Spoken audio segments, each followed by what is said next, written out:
You ask Tiger to solve. This deals with linear equations with one unknown.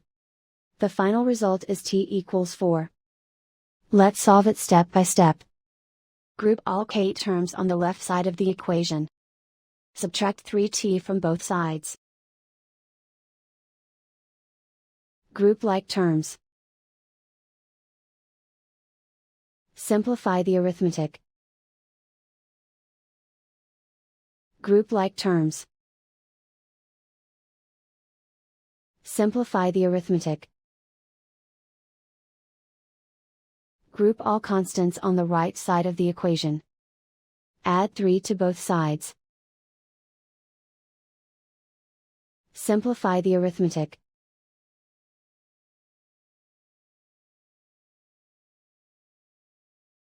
Isolate the k. Divide both sides by 2. Simplify the fraction. Find the greatest common factor of the numerator and denominator. Factor out and cancel the greatest common factor.